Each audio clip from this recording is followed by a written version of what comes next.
Welcome to the General Resonance Theory YouTube channel.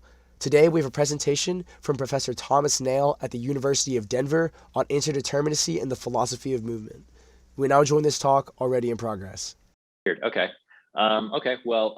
Yeah. So anyway, yeah, just so Tam asked me back to say a little bit more about the bigger philosophical framework from which the interest in the neuroscience of spontaneous fluctuations fits in.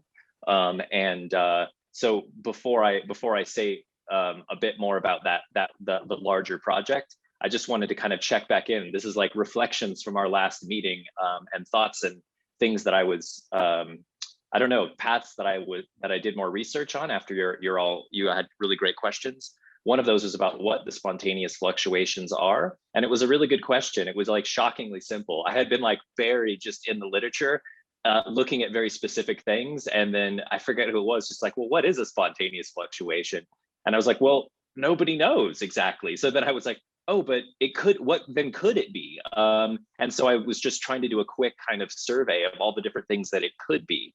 After talking a bit with Colin about EM fields and doing some more research, I mean, I had come across McFadden's work. We talked about him last time. I had come across his work before and been intrigued, and found some more recent work that seems very substantiated in terms of the effect of EM fields very clearly on neuronal firings. That seems to me there's absolutely some effect. The question is, precisely what effect and in precisely what ways, and that seems to me still not totally a resolved question. But I would now not hesitate to say that I believe that EM fields would fall into the category of spontaneous fluctuations in a unique way, because EM fields are not part of the spontaneous fluctuations literature.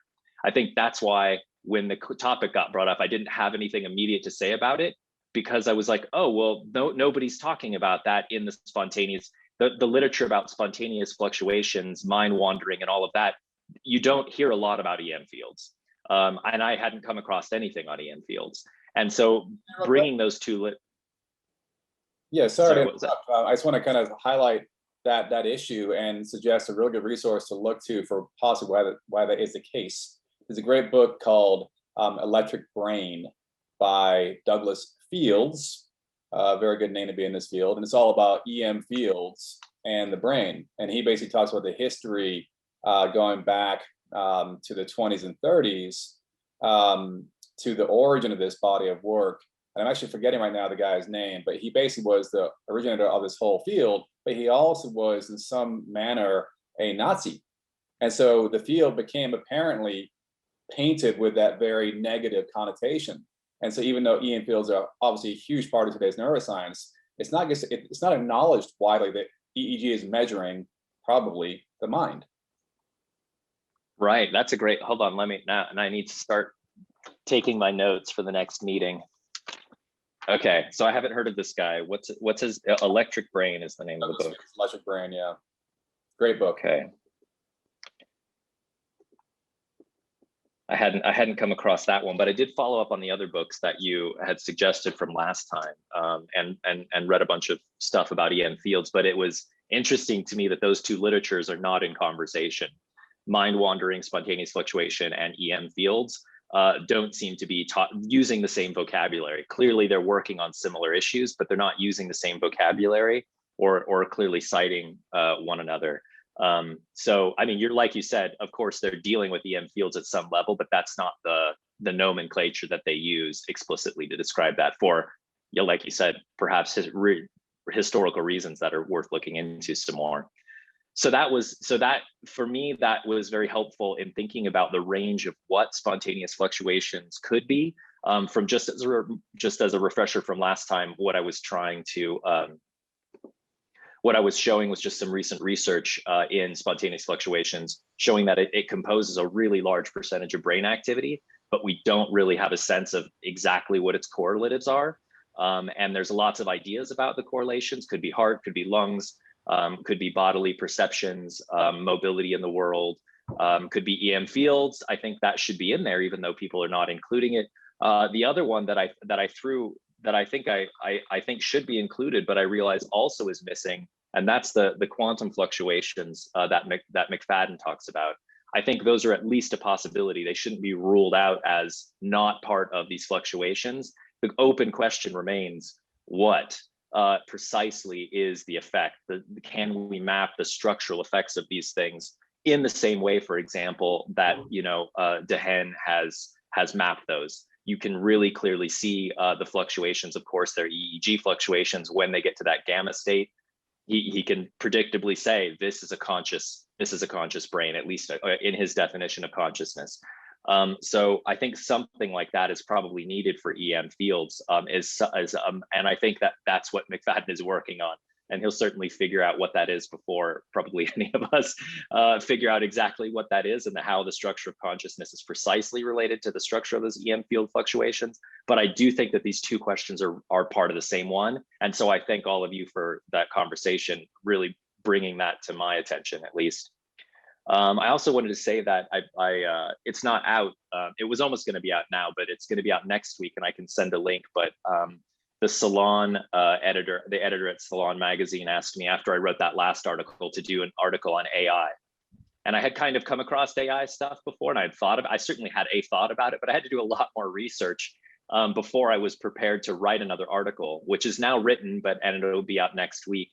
In which I cite some of Colin's work. So I read all of Colin's work, by the way, in the interim between our last meetings. And it was not necessarily easy reading, but I learned a lot, took a lot of notes, followed up on a lot of connections, and very much understand and see where he's coming from in the best possible way.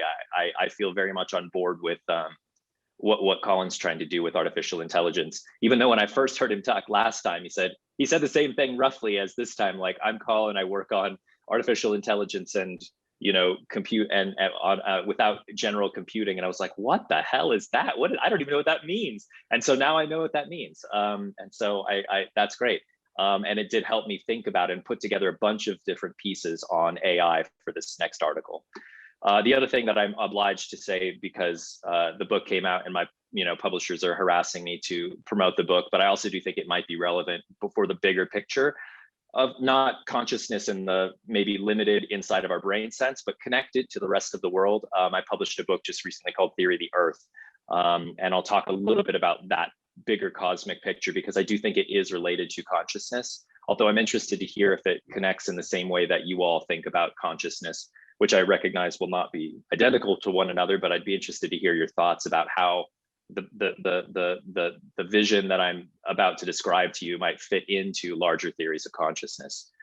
So now I'm going to try to very quickly synthesize at least where I'm coming from, like what the philosophy of movement is. I know that doesn't mean anything to you, sort of like when Colin was saying artificial intelligence without a computer or without general computing.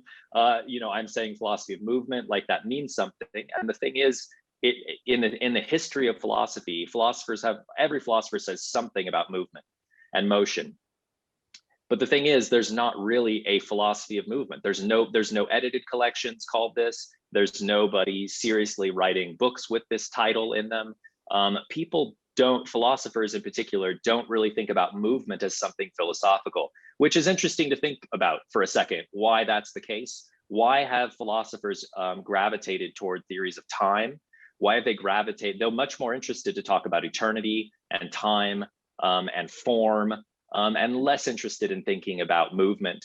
And the history of philosophical materialism, which I know you probably have an idea of what that is, but let me try to give you my definition of what that is. I do think it is different than what is typically defined. And I think that's partly by tracking a different historical legacy of a couple thinkers that I'm just going to mention. But so for me, at a material level, I think it's significant that we know that everything in the universe is moving.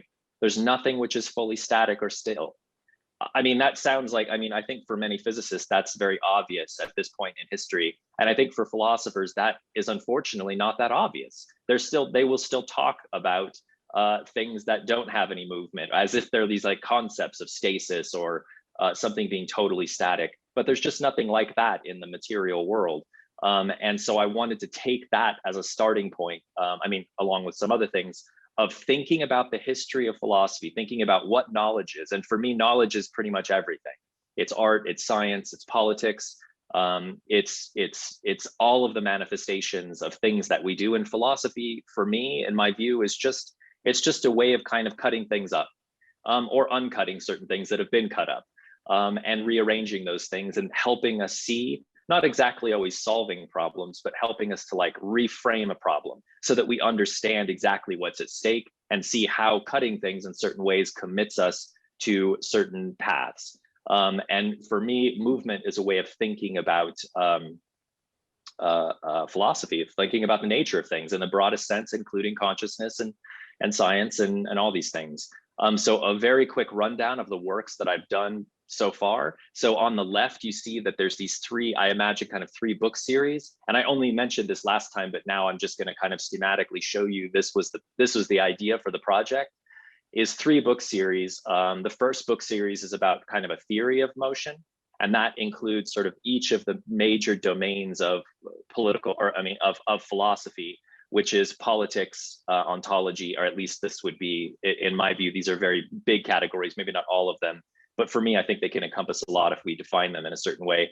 But politics, ontology, aesthetics, science, and then the final one is nature. So I wrote 2 books, The Figure, the Migrant Theory, The Border. Those are the political ones. Being in Motion is the ontology, quite substantial book about the history of ontology, and which includes, for me, religion and a bunch of other things. Anybody making claims about the nature of reality. And then aesthetics, the theory of the image, is a theory of history of art. And then theory of the object is it's not out yet, but it'll be out later this year, about the history and philosophy of science. And then theory of the earth, which just came out, which is a sort of philosophy of movement, or a kind of kinetic philosophy of the earth and also the cosmos. So that was the first series, was just to kind of have some core books that defined those fields, but instead of thinking about them in a classical way, in terms of stasis, I've inverted them and now thought about them in terms of dynamic processes. And so I am a process philosopher and consider my work as part of that tradition, although different from the big process thinkers, Bergson and Whitehead, in different ways. I like different parts of their work. But consider what I'm to be doing as different. And so retelling that history of these big philosophical domains in terms of motion. And the second series was that legacy I was saying, like trying to track a legacy of philosophers who have privileged and made primary motion. And I know that sounds like, I don't know, weird, and maybe there'd be a lot more people, but I've spent a lot of time teaching this course called Philosophy of Movement, just testing things out and seeing who actually thinks there's just nothing but movement. And it's very few philosophers who think there's just nothing but movement, and that movement that movement has the movement of matter has no higher explanation or causal force. The universe is immanently caused, if we want to use Spinoza's terms, or self-caused. And in that sense, very few thinkers think that movement cannot be explained by something else. And I know if you have questions about thinkers who you might put into this category, I don't know, but I've gone through pretty much all of them, and I could say pretty confidently that almost everyone tries to explain movement by something else. It could be a vital power, it could be an eternal God, it could be pure forms of consciousness or the mind or something like that. There's always an explanation of why matter moves, and very few people just saying that it does, and importantly, that it does so indeterminately. So in this history, so I wrote 3 books on the Roman poet Lucretius, because for me, he's the first one truly to kind of synthesize all of the key ideas of the philosophy of movement. And the most important one, I won't go through them all, but is the swerve. I don't know if you know anything about him, but he has this idea that matter swerves indeterminately. That's, for him, that's just it. There's no higher explanation for the movement of matter. It just swerves. And the swerving is fundamentally indeterminate for him. And that connects up with a number of quantum physicists who have, including, I'll give you the quotes at the end there, but Carlo Rovelli and Sean Carroll, and really actually quite a few physicists have connected it to Heisenberg's uncertainty and quantum fluctuations, explicitly attributing Lucretius with the first idea of quantum indeterminacy. And so starting from Lucretius, I then worked through and see how that idea was received. Mostly people don't like the idea of the swerve historically. But a couple people do, and one of those is Marx, and another one is Virginia Woolf. And those were not the people I thought that would continue this legacy in the same way, but they are. And it's because they read Lucretius and they liked the idea of the swerve. Very few people like that idea, or have something else that, have they add on to it of like, okay, maybe matter source, but there's God that keeps it all going. And they usually kind of supplement it. And then the third series is what I'm working on now, and have the books just still in the works. And these are just interventions. And the book that I have planned for the one on consciousness and the philosophy of mind is going to be in this intervention series, because I see it as a very popular topic. There's a ton of literature in tons of different fields, and it's a place that I haven't fully explored in the other books, that I think would have a lot, that philosophy of movement has something to say about it vis-a-vis these spontaneous fluctuations. So what is movement? Very quickly, it's just, for me, there's a difference between, when I say the word movement, you have maybe this idea of extensive movement. Something goes from point A to point B. And this is what Bergson actually calls extensive movement. It's extensive because it happens in time and space, right? There's a fixed background of space and time, and then you have discrete objects that move from one point to another point. And Bergson rejects this idea. And I similarly think that this is not a good explanation of movement, in part because of general relativity, and in part because of quantum physics. I just don't think that image, even at a practical level, I totally get it. That's how we see the world. But that's not really what's going on at the material level. At the material level, what's going on is, it's not that things are moving from A to B. It's that the entirety of the universe is changing constantly. It's just not the same identical universe. It's not totally different. It's not absolutely randomly generated, but it's related to what came before, but it's not in any way a stable or static state. And so we're not dealing with A and B. We're not dealing with something going from A to B. There's no thing, there's no A, there's no B. There's just a complete change of the whole. But, and this is because then you say, well, how the heck do we look at the world and see any kind of stability? The answer is patterns of movement. And I think this idea it might be one idea that connects some of our work on the interest of fields and of frequencies, is the idea. For me, I just call them patterns of motion. And I do feel and frequencies of EM or frequencies of anything else, like those are patterns that develop, but they are patterns of movement, which is to say they're emergent, which is to say, and from last time, Colin and others were like, oh, what you should say more about nonlinear, dynamic systems. Yes, that is what I think about a lot. And that is the basis of my philosophy, is using the ideas from thermodynamics and dynamic systems theory to create philosophical concepts that refigure things that typically the sciences don't go into. Like I said, the sciences tend to stay in their domain and their discipline and focus on the things at certain scales. But once you get to other scales, those domains become somebody else's project, right? Once you get into sociology and economics and psychology, other fields tend to take those up at macroscopic levels, and then they tend to not care about what things happen at different levels. Anyway, you all know this problem being interdisciplinary is that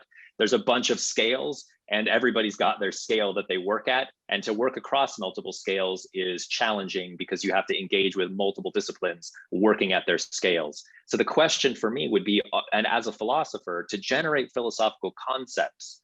And for me, a concept is just something that it's just a name that designates a kind of pattern.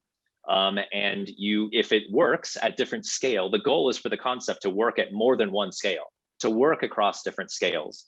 And one way for me, I really like the idea in physics of metastable states. I mean, I know that you all know what a metastable state is, but I have my images up here just to give you a sense of what that is. The metastable state, that energy is coming through. So in this bottom left diagram, you can see that I'm trying to diagram like a flow coming in. These are very schematic because they're supposed to apply to a lot of different things. But I do think they also apply to the mind and consciousness, because the flow that's coming in that cycles through, it's just energy. Energy moves, but energy also, as you know, oscillates and it cycles. So energy cycles. And you can think about this energy at across different scales. I know most of you are interested in consciousness at a certain level in the human brain, But it's also true that, frequencies happen at every scale in the universe. And that a philosophical concept that takes this metastable state, which is to say energy coming in, cycling through and leaving again, that's in that leaving process, that's the spreading out of energy, that's dissipation, that's entropy. And so everything works like this. There's not anything. And so from a materialist perspective, there's not any, I mean, again, bracket what you think I mean by that. Just give me a second to explain myself. By what I mean by material is that every system is a metastable system. And this has applications beyond just thinking about atoms or molecules. It has implications for thinking about social structures, about psychological and aesthetic structures as well, and structures of the geological scale. They all involve these frequencies and these cycles in metastable states. And then those metastable states can be composited, right? So that's the image on the right, is what I call a field of circulation, which is just the conjunction of a bunch of different frequencies together produce something like larger and larger scales of metastability.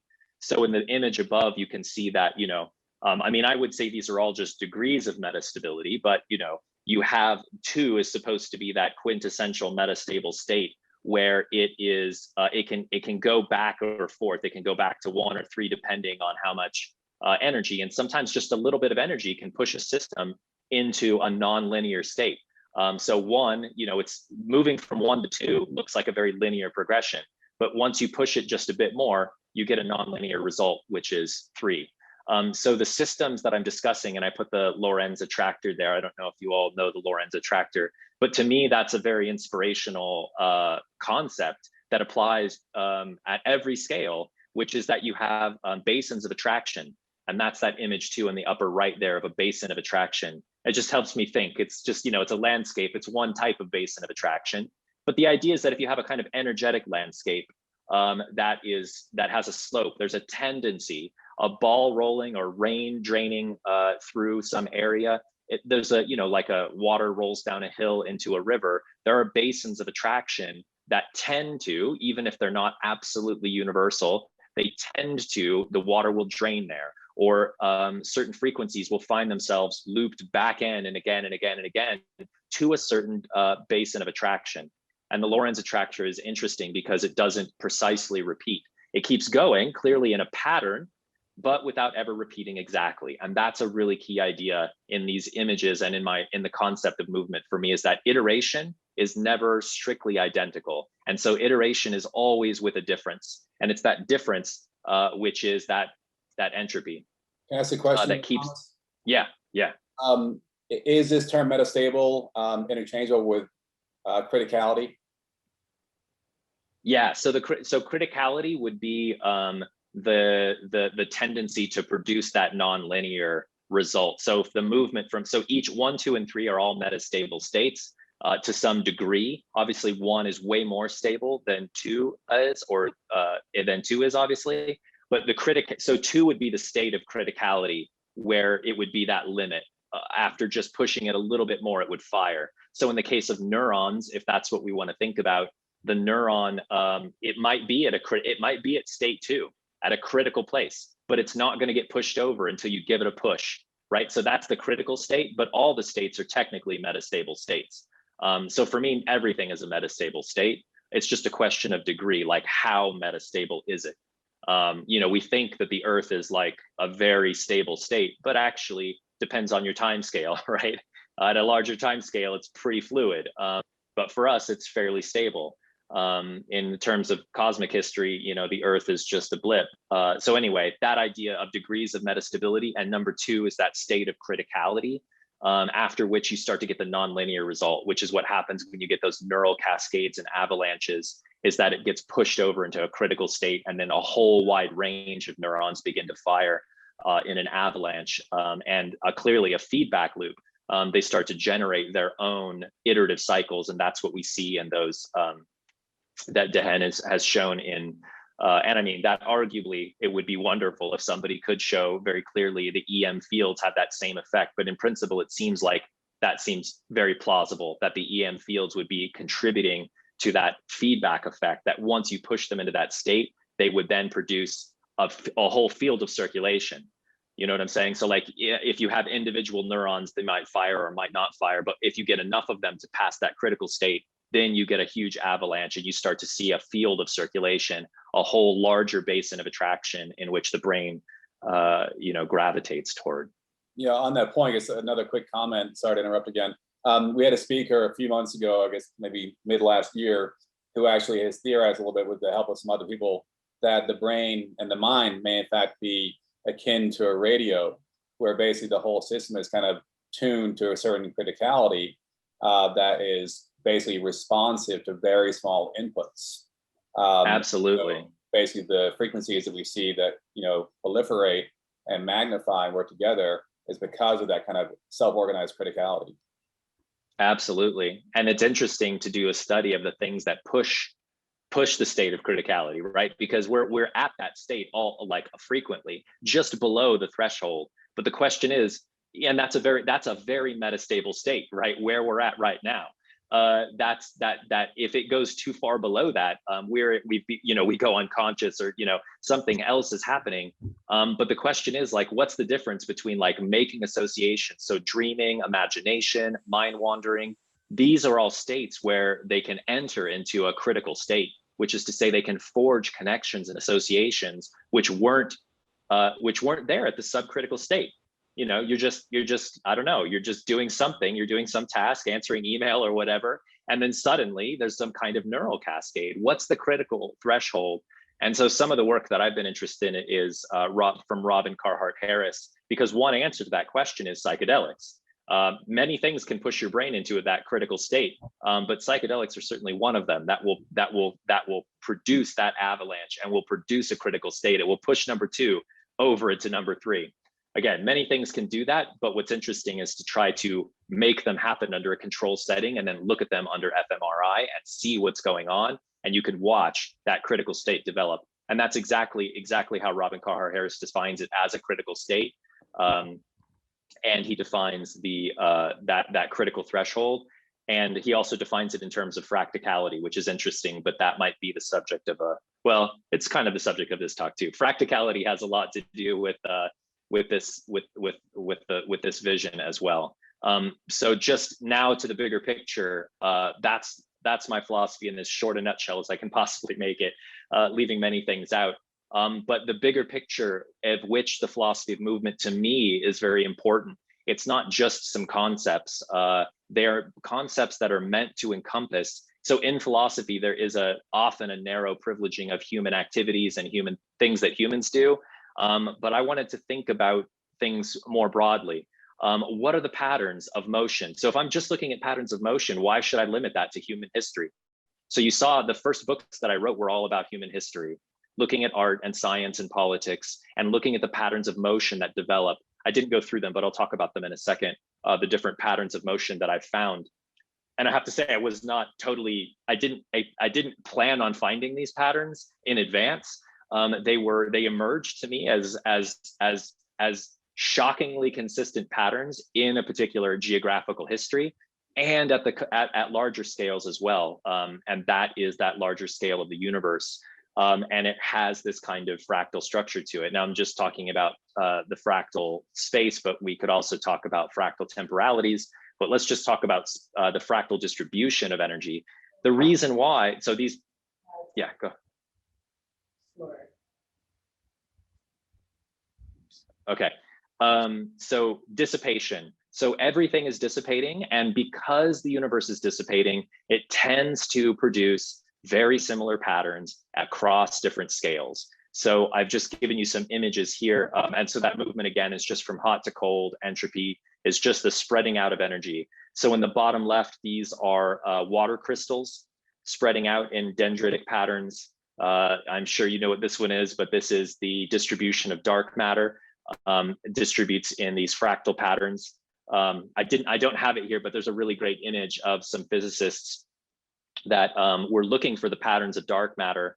But it's very hard because you can't see dark matter. So you're just looking where concentrations of energy are in the universe. And they needed some kind of good guess. Like they knew where the big concentrations are because you can see galaxies in those concentrations, but they didn't know how to connect the dots between the galaxies. And so what they did, absolutely ingenious move, but they put a petri dish. They put a little bit of food in a petri dish, like a little bit of food, and they put a slime mold in the petri dish, and the slime mold grows to the optimal distribution to the food, different compared to the sizes of food. So they order the pieces of food compared to the sizes of the density of matter in the universe, to get a sense of where there might be other concentrations of very dim stars that would show you the trails that connected galaxies and galaxy clusters together. And they did it. The slime mold grew between all the connections, produced a fractal pattern, obviously, and then they looked where the slime mold showed them, and they found, lo and behold, that's where the paths were between the clusters. A very similar thing happened with Japanese engineers. They spent 20 years working on the like a railway system to connect a bunch of cities. And after they did it, some other scientists decided to see if a slime mold could figure out the optimal routes between cities if you put down food proportional to the populations of the cities. And it turns out that it took Japanese scientists 20 years to do what the slime mold did in almost exactly the same way in a few hours. Okay, my point is that energy has its ways of distributing itself that are shockingly intelligent, because they are looking, and they don't always find, it's not some kind of absolute law, but they tend to very commonly find the most efficient ways to distribute quantities of energy, to reduce a gradient from high energy to low energy. And so here below, obviously, lightning strikes. And I don't know if you know this one or the artwork of Eshel Ben Jacob, but if you haven't looked at his artwork, you should check it out. It is wild stuff. So this is a petri dish with bacteria in it. And if you Google, he has he's a very interesting dude, but he basically took these bacteria growths and he stained them different colors, and they produced the most amazing fractal patterns that look like everything at every scale, because everything has this kind of dendritic pattern. Anyway, and here's the Can you spell his name? Just his surname? Oh, it's on the slide. Eshel, sorry, I was looking at the image. Silly me. Okay. It's okay. And then the biggest one is, well, maybe not the biggest one, but a very large one. This is cool because they just found this one. This is in the last like 10 years that astrophysicists started mapping not just the distribution of galaxies, but the movement of galaxies over time. And this is what it looks like. So Laniakea is its name, and this is our galaxy cluster. It is 10 to the 17th solar masses large. And you can see, and so that little red dot, that's where the Milky Way is. Obviously that red dot is much larger than the Milky Way. Every one of those dots is not a star, but it's a galaxy. And so it is filled with tons of galaxy clusters, and it has that same branching pattern. Why? Well, that's because that's what everything is doing. And here's some more examples of, river deltas. And this is my hand-drawn version of the inside of an animal nervous system, maybe a primitive one, but you can see that flow of energy coming in through the mouth as organisms eat, and then they digest, break down, grow. They grow in the pattern of dendrites. So our bodies as well follow the same dendritic pattern. And at the largest level, so this is, I do have all the data, but I haven't put it all in here so as to not make it overwhelming, because there's a lot of things included in what the mineral earth does to dissipate energy, including lightning and how much that dissipates, and hurricanes and all that stuff. But there's an interesting inverse relationship here between the total energy that something has. So here in the case of the sun, I would include the total potential energy of the sun. Just the sheer mass of the sun itself is actually very inefficient of dissipating energy relative to its area. So relative to its area, the sun is very inefficient. But as you get to the earth is the mineral earth, it is also, potential energy is really large, but the earth can only get rid of energy so quickly. It's actually quite slow relative to its area. But as you move into the atmosphere and we talk about hurricanes and tornadoes and water and wind, cycles of hot and cold as the Earth orbits and rotates around the sun. Those are actually, per their area, very efficient of dissipating energy per square area. Plants even more, animals even more. So there is a tendency, what you could just gloss as complex organisms or complex structures. What is the aim of their complexity? The aim of their complexity is to increase the dissipation of energy per area. And I'll give you just one dramatic example of how this works. Well, maybe that in a second.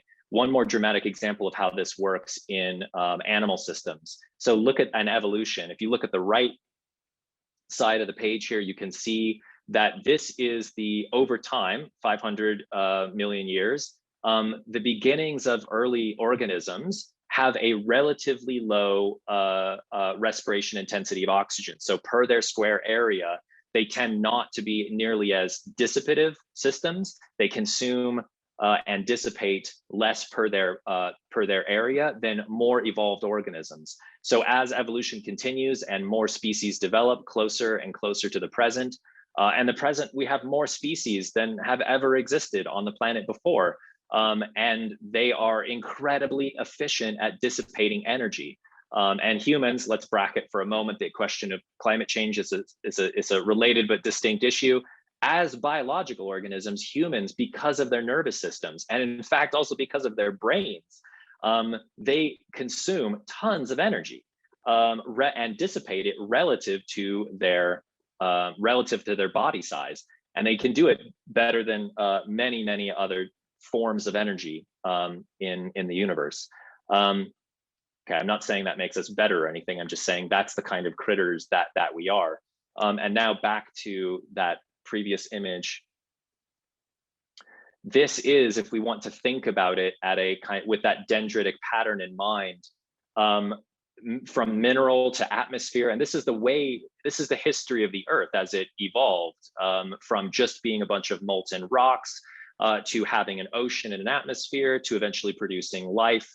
And then eventually animals. And at every stage, what's happening is that distribution of energy is multiplying. The number of species increases. The number of ways and niches there are for critters to get in there and consume some energy at every trophic level, at every little ecological niche. They can get in there and break down energy and dissipate it. And it's small. They are small relative. I mean, obviously larger to smaller. But this is what's going on even on the planet. So why is all this important? With respect to my philosophy, the four big ideas are the patterns that I found from the cosmic to the historical. Again, I can't give you an entire defense of how every pattern at every scale and at every historical period in human history. All I can tell you is that there are these four patterns that seem to sort of repeat, not in any progressive sense of like one is better than the other, but just simply as a question of how much can they dissipate, how quickly, of energy.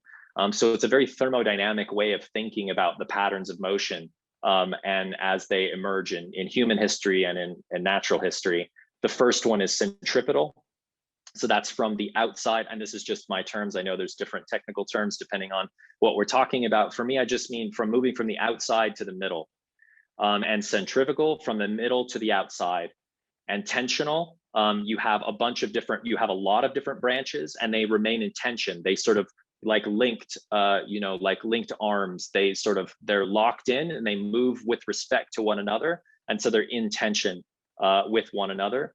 Again, I'm sorry that I can't even get into all the ways in which vegetal life has this tensional structure to it. You can ask if you have particular questions, but I don't want to go on for too long.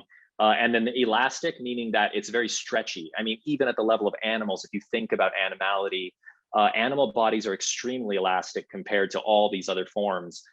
They are able to stretch and mutate. Neuroplasticity is related to this general evolutionary elasticity of animal dissipation. Animals are really cool because of their nervous systems. They can rewire, they can readjust, they can essentially change their bodies and take on all these different morphologies. And you can see that the morphologies get more diverse the further you go down. So many different types of forms produce a lot of different ways of degrading and dissipating energy. And these are the big patterns that I see, and I'm just gonna have to say it, but without fully realize, I know that I can't defend it all at this moment to you, but this is the big project of my philosophy, is to see how these patterns of motion repeat at a variety of different levels. Yeah, trophic levels, they just waste. Now I'm gonna pause here for a moment, and I could just, honestly, because I could just pause here and we can just discuss, but I did have some things to say about the relationship of quantum indeterminacy and new materialism. I'm not sure if you all have ever heard of it. I did mention it to Colin. I don't know if it would be relevant to what you all are working on, but I'll just flag this as, if you want me to talk about it, I have worked a lot of years to figure out this crazy literature that is emerging, still emerging in contemporary philosophy. So there is a return to and an interest in materialism in European philosophy that has not been there for a very long time. I mean, I'm not sure how much you all read of that stuff, but materialism has not been very cool for a really long time to talk about. And very recently, a number of authors have been trying to rethink the nature of matter. And one of the basis of this rethinking of matter is quantum indeterminacy. But again, I will pause there. If you want me to talk about new materialism, I will. If you want me to skip it and just talk about quantum indeterminacy, or just stop and we can discuss whatever you all want. I'd like you to continue with the materialism.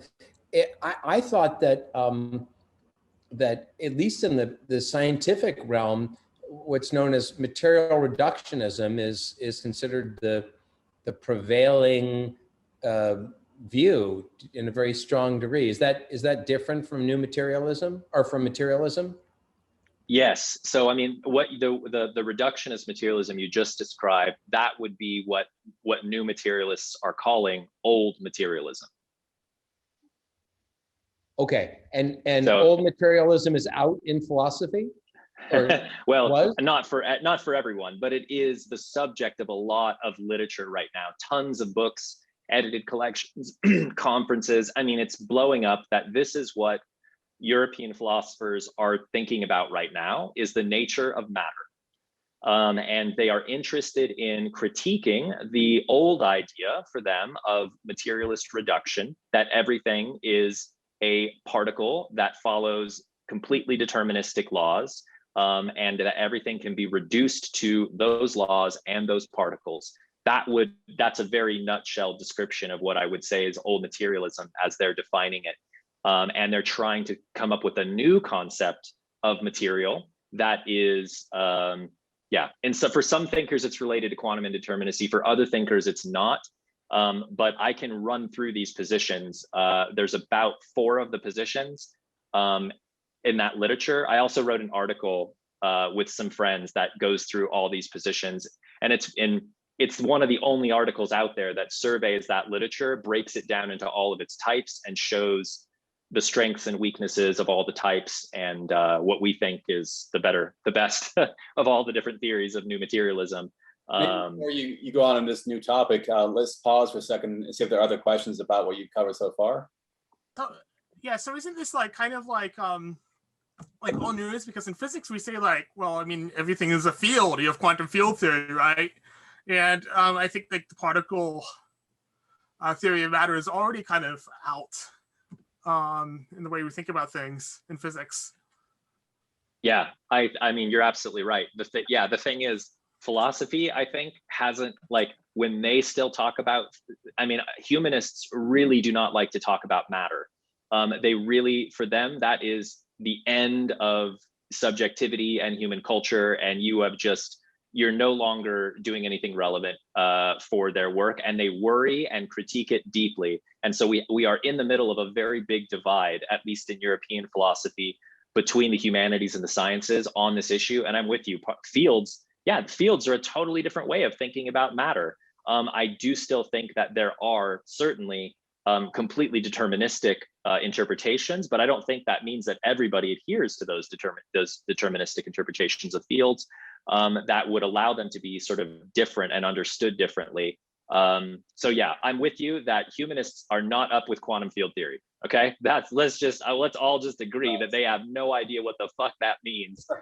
For the most part, I was telling Colin that I gave a talk one time to a room full of people from language departments, and they were all interested in art and human culture and language. And I was talking about the expansion of the universe and how it's increasing and it's accelerating, and they just looked at me like, what?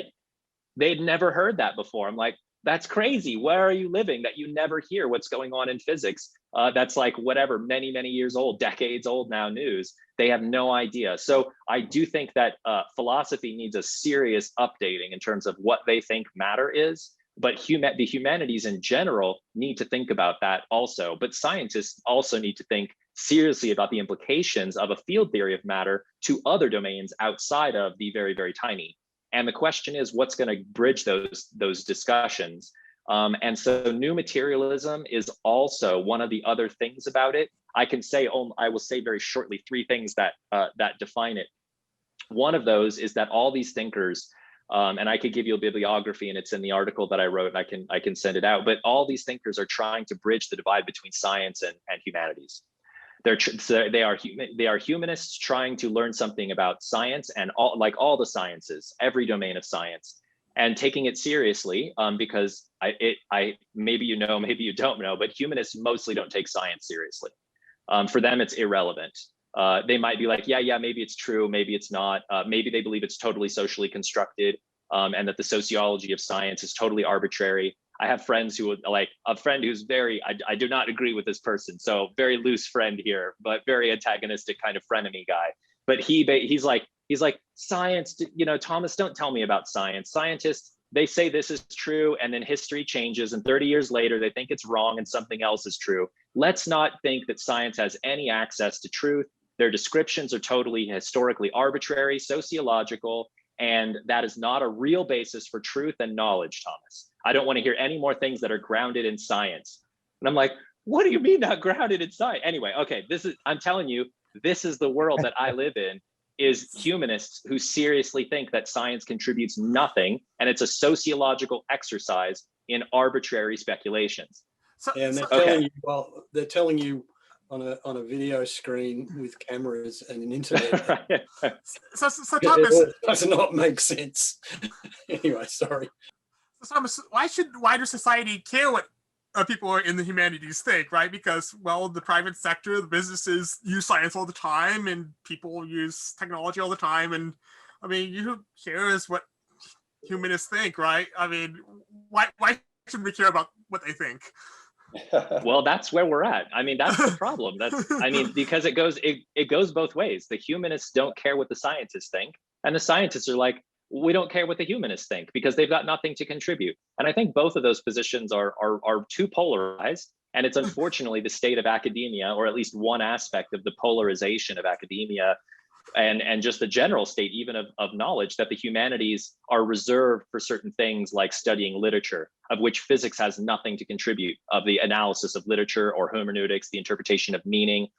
That physics can tell us nothing about that, and the sciences have nothing to say about literature, which is obviously false. And there's tons of great literature on all kinds of scientific aspects of literature, but the humanists typically don't read that, and that is not their go-to way of thinking about literature. It is a tiny, tiny subset of ways of thinking about literature that most humanists feel is just kind of an oddity.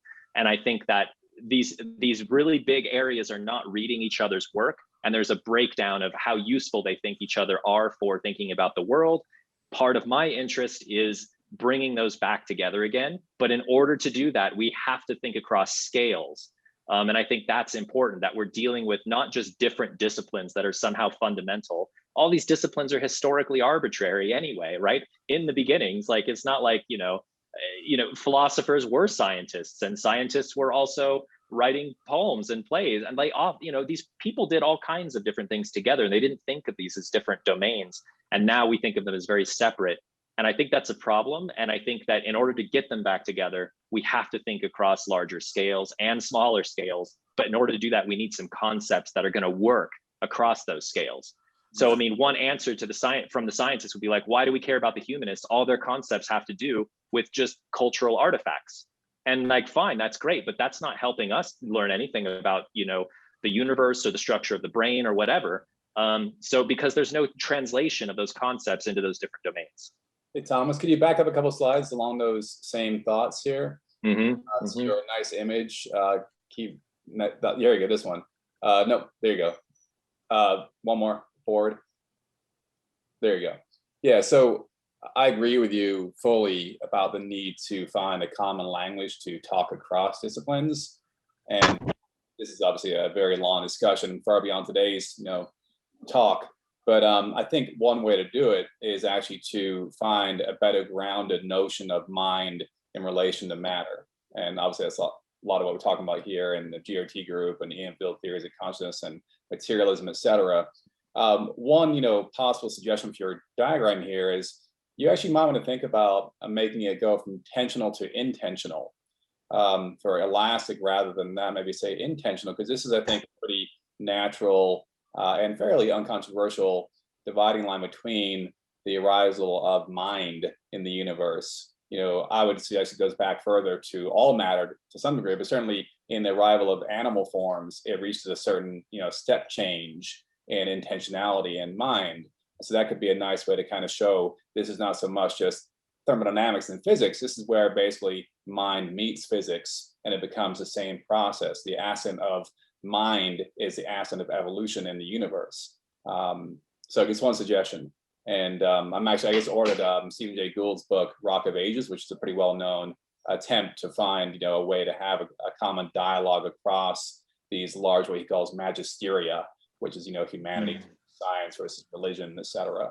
And I don't actually agree with his solution in general, but I think it's a great effort to kind of frame that discussion productively.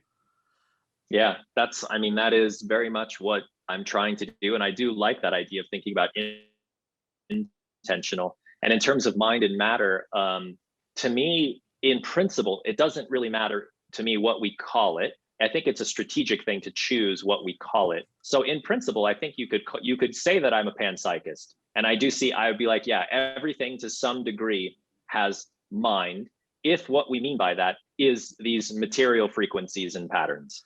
That there is, and also that they are creative in some degree. And if they are creative to some degree, and they are just material patterns, and if we want to call that mind, to me, we could either call it mind, we could call it matter, but I do agree with you that part of bridging this conversation is also between mind and matter, because the humanities, to some degree, believe that they've got the access to the human mind and that scientists will never unlock its secrets, because it's complete. They never want to give up on the qualia, the unique experience of you smelling a flower, right? That they'll say like science will never ever get that, and it can't. And that is the thread we are hanging on in the humanities, is just that science will never figure that out, because if it does, we're screwed. So there's an anxiety about that, but I think also like it keeps them holding on to various forms of idealism, strong idealism. And then I think on the other side is just as Jonathan was saying, material reductionism, and I would like to see those as basically the same process, but we have to change the definitions of what both parties mean, and then we can have a panpsychism / panmaterialism. I'm okay calling it either way. The only historical reason I choose the term matter is it just happens to be the way that in the Western tradition, that matter has always been on the very bottom of the hierarchy, the great chain of being. And so for me, there's something kind of political and cultural at stake in choosing matter and not choosing mind to be the thing that is the unraveling and dissipation of everything in the universe. I feel more comfortable, even though it often, anytime I start talking to humanists, they about matter, it requires a lot of backtracking, because like, oh, matter, no, that's reduction. I mean, is there a non-reductionistic materialism? And then we have to get into a definition of matter and so on. Anyway. Thomas, even with no matter what you do with the new physics, you're still not going to explain qualia, because qualia is fundamentally subjective, and physics has no subjectivity to it. It's not a solution to the qualia conundrum, is what I'm saying. What I'm trying to say here, you still have that mystery there. And so the humanists would have a very good point that science can't explain qualia. And no matter what you do with the physics, you're not going to be able to explain qualia. Yeah, I mean, so it depends on what you mean by explain. So what I would do on both sides. So I gave you the two polarities: irreducible qualia, reducible materiality. I don't agree with either of those positions, not because I think qualia can be fully explained by science. I'm with you. It will not be fully explained by mechanistic or reductionistic science. It just won't, because it's singular. It's unique to each person. It's not going to be reduced to a generic quantity. That's not to say we couldn't measure it and figure out when and predict it. We could do all kinds of stuff, but we would never fully reduce it. But that's because nothing is fully reducible either. So anyway, like, I just don't like either pole. Like, I don't like the irreducible qualia, because both define themselves against each other. You know what I'm saying? Like, one is, it's like, we got to have irreducible qualia because everything else is deterministic and reduced. On the other side, it's like, don't worry, we'll get that reduction. Either side, I don't agree with either side of those. And so I'm trying to carve out a space in the middle in which we are not having this battle, because I agree, the way that it's framed, the whole mind-body problem, I just think it's really, no offense to people that are into it, I really just don't like it as a problem. I think the framing of it is very poor, that there's something called mind and something called, you know, body or the world, and that these are separate things that are totally different kinds of substances, or that there's some absolutely irreducible something or another that can't be reduced, which assumes that there's a reduction.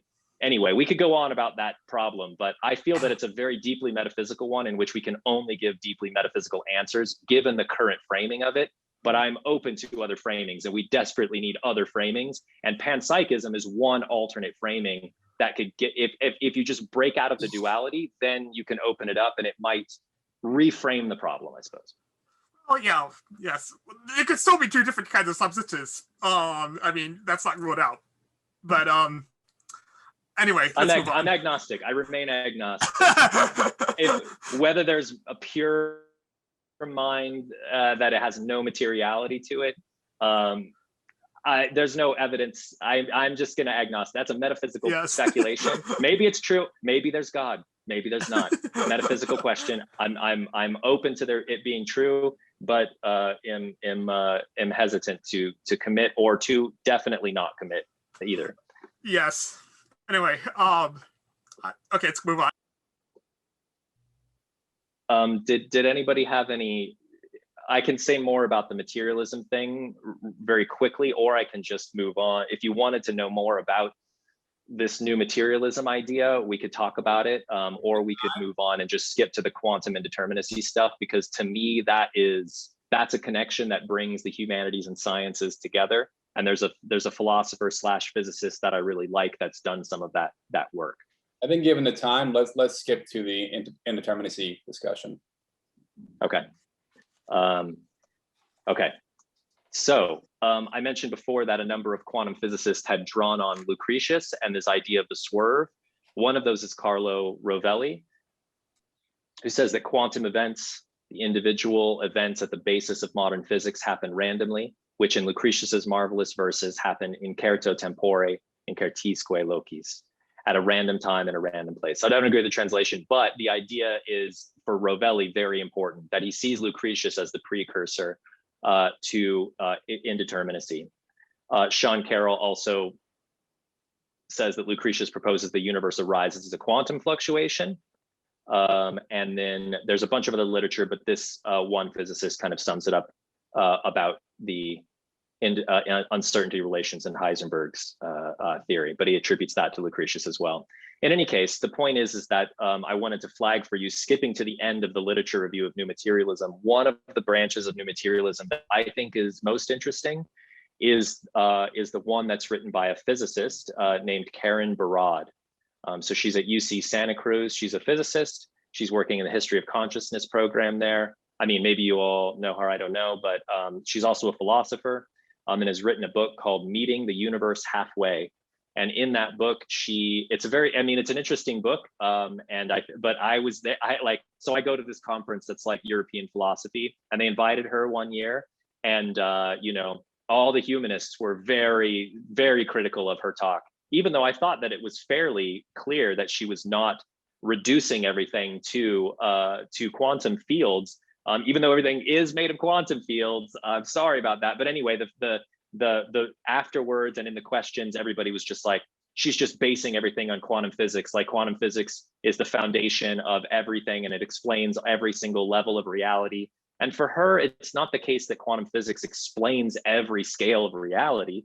It's just that the way that fields operate for her is very similar to, for her, she wants to try to see that those quantum indeterminacies, the vacuum fluctuations of energy are present. They never totally go away at every scale. Now, at certain higher macro scales, they become, relatively inconsequential. But if you get enough of them together, you get dark matter. And that has a really, really big impact. You get some energetic fluctuations popping in and out of existence at a really large cosmic scale. The universe will be pulled apart. And so they are important at every scale, from the very smallest to the very largest. And I meant to say very quickly that the other really big thing about new materialism is that it's non-anthropocentric.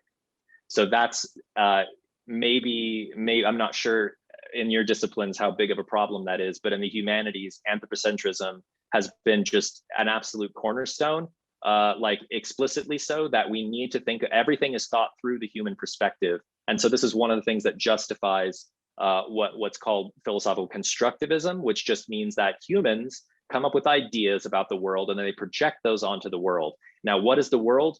We have no freaking idea. That's what Kant said. We really have no idea what the world is in itself, because that's the in itself. And it's whatever it is for us, that's for us. And that's all we know. And we're limited to that knowledge. And you can see how that contrasts with many,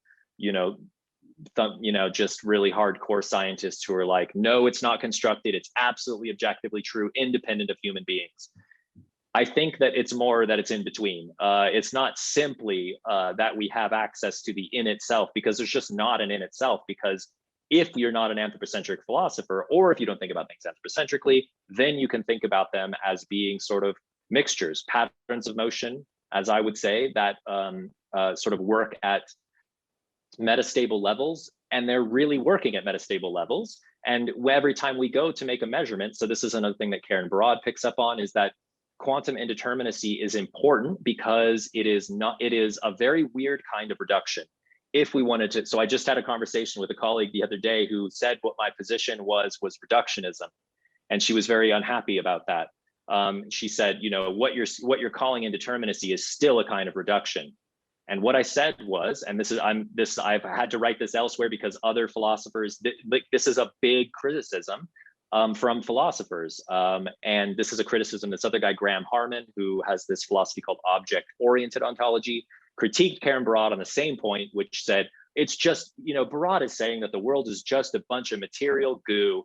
And if you know anything, he has no idea about quantum physics. It is not goo. Quantum fields are not goo. That's ridiculous to think that they're just a bunch of stuff. That's just, again, like you were saying, like humanists are so behind on contemporary physics that anyway, the anxiety is about reduction. But here's the response to reductionism. On one hand, I would say, yes, all of the universe is reducible to indeterminate fluctuations that produce metastable states at higher levels.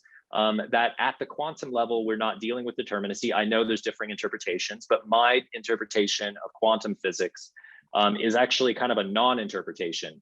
My view would just be to not interpret and deal with what we have experimentally without positing speculative things about total determinism or randomness in the ontological sense, and just say, experimentally, it is deeply unpredictable, and we know that there are indeterminate fluctuations, and we can manage those and try to predict them with probabilities, but our probabilities will never be perfect. They'll never be complete. We'll continue to be surprised, and there will always be novelty, in part because of that. So back to the reduction. What's that? Isn't that Copenhagen? That sounds to me like Copenhagen.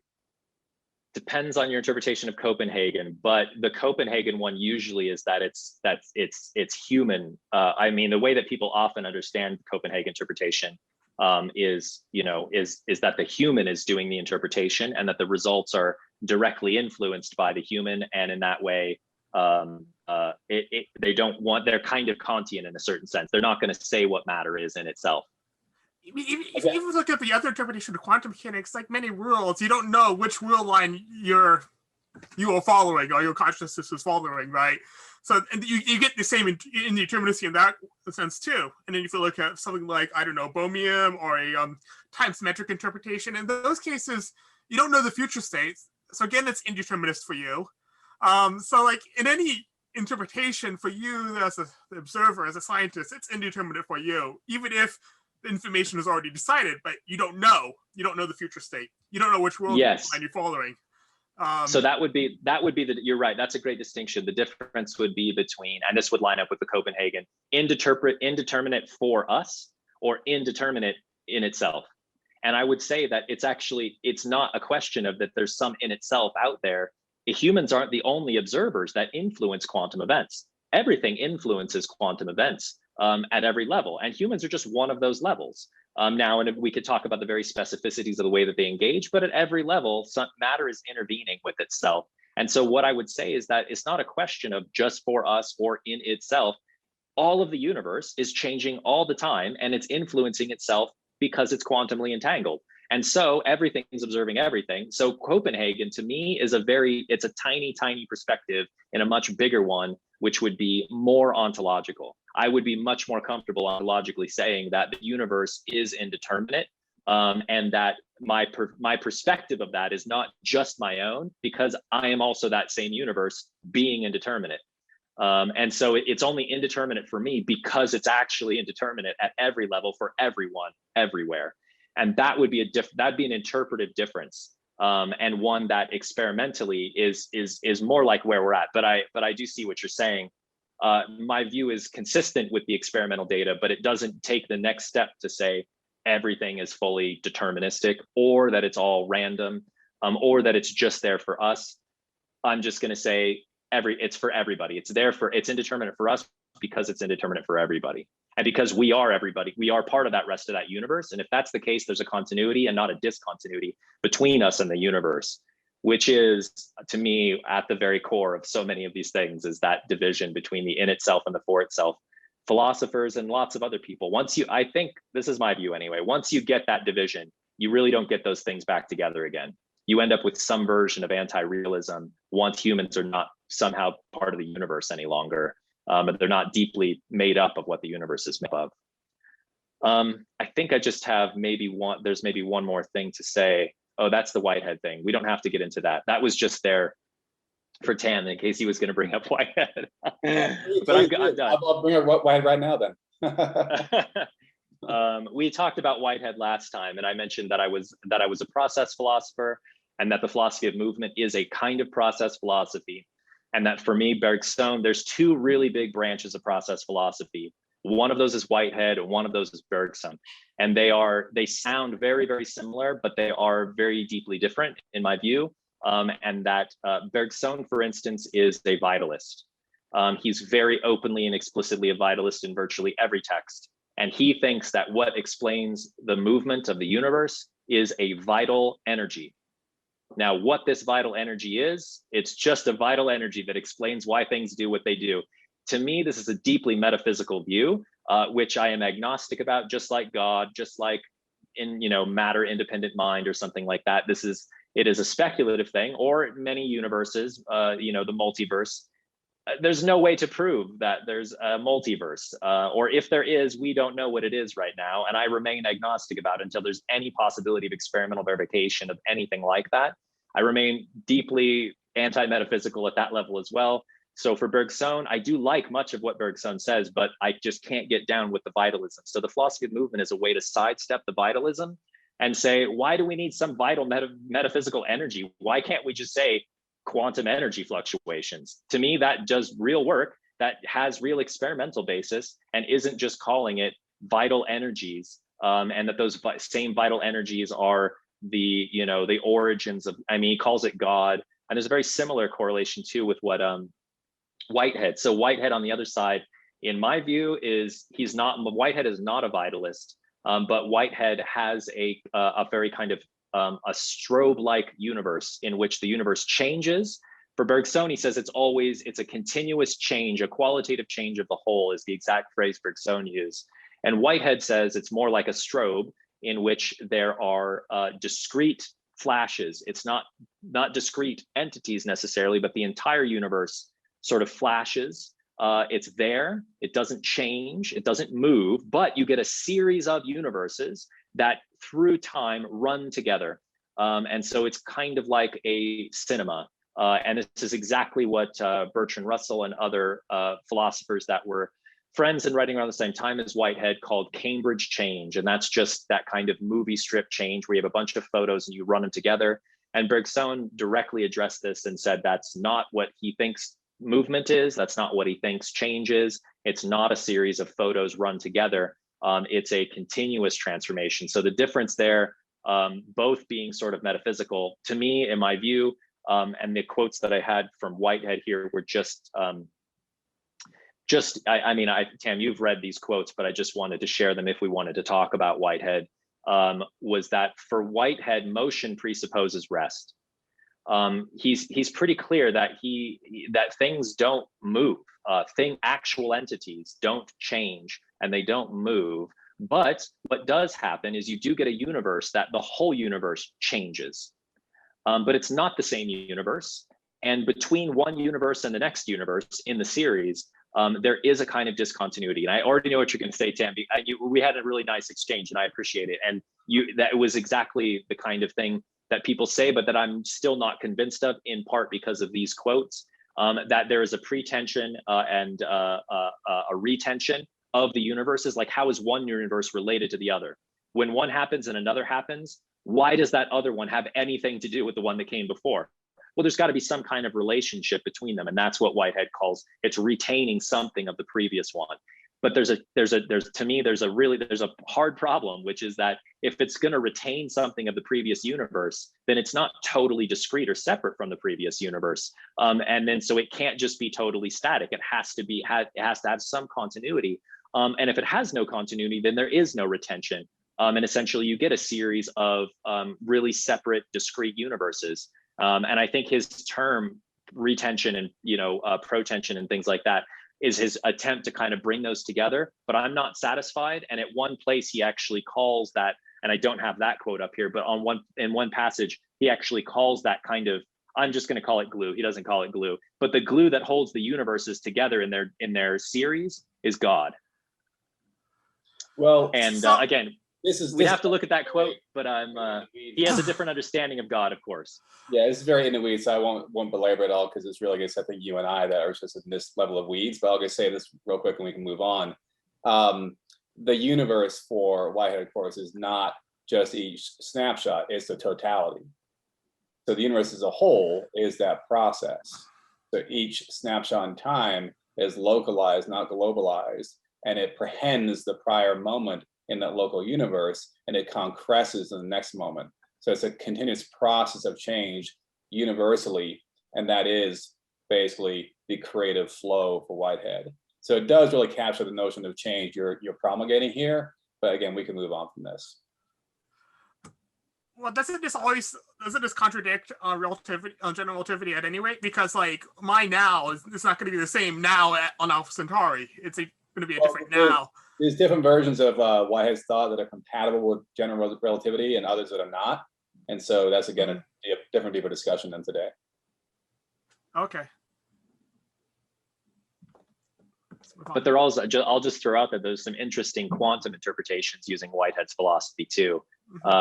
Michael Epperson, it's Epperson, I think, has a book about that, which uses Whitehead to theorize quantum physics. Yeah. But of course, his view of quantum physics is not the indeterminacy view, it's the discrete view. And so for him, there really are these kinds of discrete, and that's why he likes it, Whitehead, as a way of interpreting quantum physics, is because it gets him a view of the world in which there are really jumps, the way that Heisenberg talks about them, leaps between one state to another state. There's a quantum leap that occurs between those states. And that's what he likes about Whitehead, because I do think in Whitehead, again, this is our differences. I really think I emphasize, because it's very much for me in the text, that there's a leap between each universe, and protension or prehension, to me, I'm not really sure what that is. That could mediate universes. If it was some separate type of thing, which sometimes it sounds like it is, and then, or is it part of the first universe, part of the second? Is it a third thing? And all of those are kind of metaphysical, and in some interpretations, would contradict the general relativity and might contradict quantum physics. It's a generalized form of perception. So prehension is meant to recognize the sensing in some manner of the whole universe of itself and all its parts. A really good book that kind of makes Whitehead's very complex system more clear is Riffin's book called Whitehead's Radically Different Postmodernism. I really highly recommend it. Cool. I'm done with the presentation. If you all have anything you want to talk about or discuss. I'm not sure how long that went, but about 5 minutes. Yeah, so any more questions for Thomas? Yeah, Thomas, going back to one of your previous slides, how can you, oh yeah, it's one of these ones actually. Can you elaborate on what you mean by dissipation of energy in your general philosophy? What exactly does that refer to? So that refers to, let's see, there we go. So there are different ways of thinking about what entropy is. For me, my preferred definition of thinking about entropy is the spreading out of energy. That's just to say, like, from a hot state to a cold state, from Big Bang to heat death of the universe, everything is spreading out. And it has a very strong tendency to spread out. Now it's going to accumulate and clump up in various different galaxies and galaxy clusters, but eventually it will all dissipate, which is to say we'll all spread out, like the bacteria and like the lightning. That's if you wanted another image to think about it, I mean, that's what lightning does. Lightning is reducing a gradient between a high energy state and a low energy state. It's releasing energy very rapidly in a very concentrated way. So, I mean, or if you want something more mundane, just, putting cream into coffee or something like that, it starts in a very kind of condensed state. And then as you swirl the coffee, the cream will dissipate and it's not going to go backwards. It's not going to reverse and start, go back into cream once it's been distributed. And it will cool down. As you stir the cup of coffee, it cools down because it's slightly heating up the rest of the room in a very, very tiny amount, but it is dissipating energy. Or just any organism too. We eat, and then 90% or almost 90% of what we eat is just radiated, wasted out as heat. We use some portion of it to run our brains, 20% for our brains, and to maintain metabolism for our body. But ultimately, what we're doing is we're breaking energy down, and the whole Earth is just breaking energy down by spreading it, breaking from more concentrated states to less concentrated states. And the Earth is really efficient for the most part at doing that. But it's still an open system that does release heat into space, relatively small amounts, but it's very good at recycling, because the more you recycle energy, the more and more it's getting broken down farther and farther. It's like you just keep stirring that cream into that coffee. It's the difference between composting your vegetables and burying plastic garbage under the ground or something like that. One of those is going to really rapidly break down and release, dissipate a lot of energy. It's going to grow a lot of microbes and fungi and all kinds of stuff. And putting plastic under the ground is going to take a very long time for that energy to dissipate. So it's not a good player in the whole cycle of dissipation. Does that answer the question about dissipation? Yeah. So in your inverse graph from going from the sun to an organism, so animals, and the energy that they dissipate is largely in heat. Is that what you're trying to say?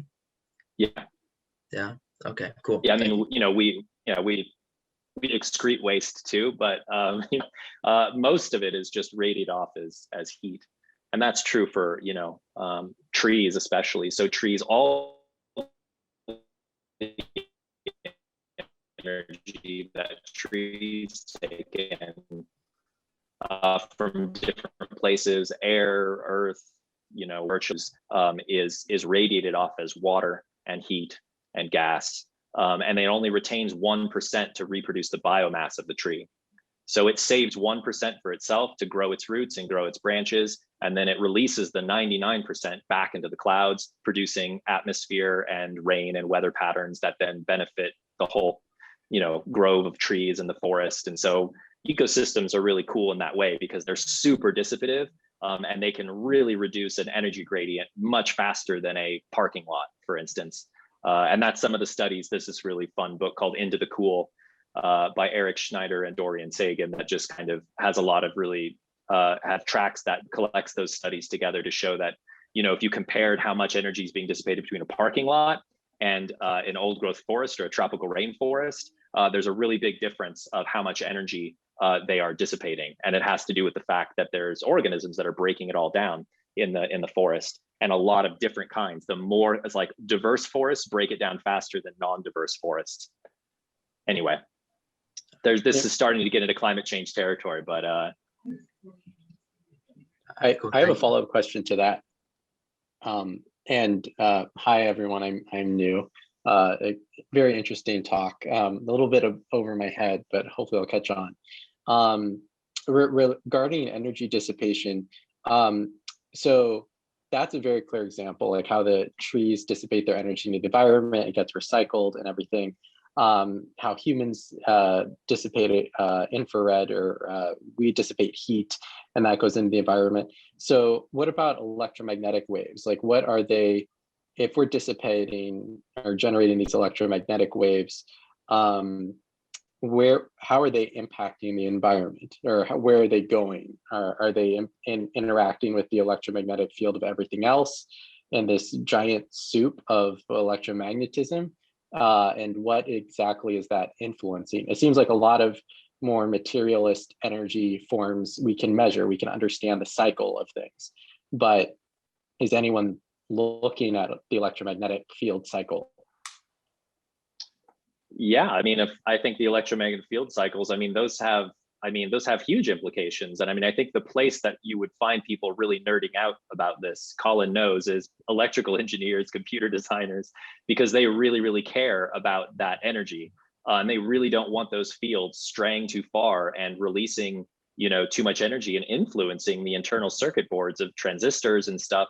There's a special term for them called stray EM fields. And Colin could speak to this way better than I can, but those stray EM fields do have an effect. And that's an effect that usually engineers don't want. They don't want the EM fields messing up their binary system of 1 and 0, because you're going to get computer errors. And if you stick a magnet next to a computer, well, you're going to find out, right?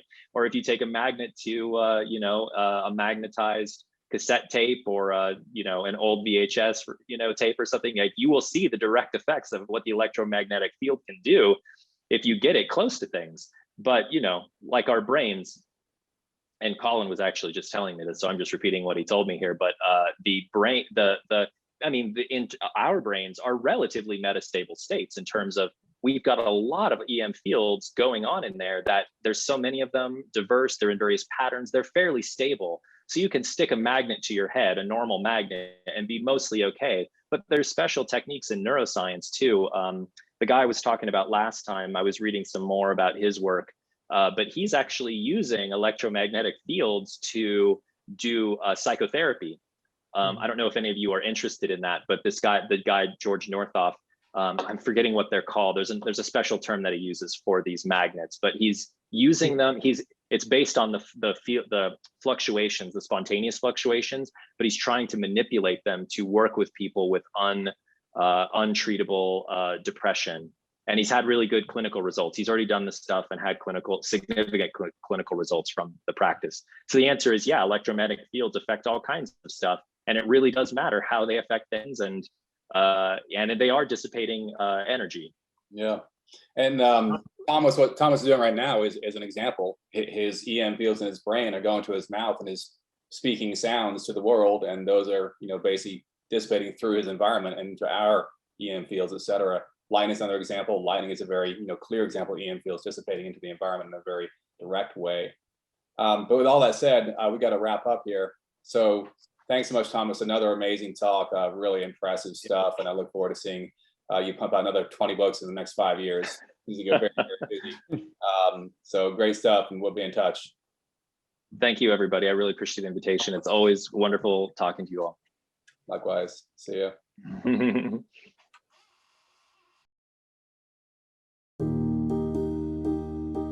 Thank you so much for watching. Don't forget to like this video, share it with your friends and colleagues, add a comment, and subscribe for additional content. We'll see you next time.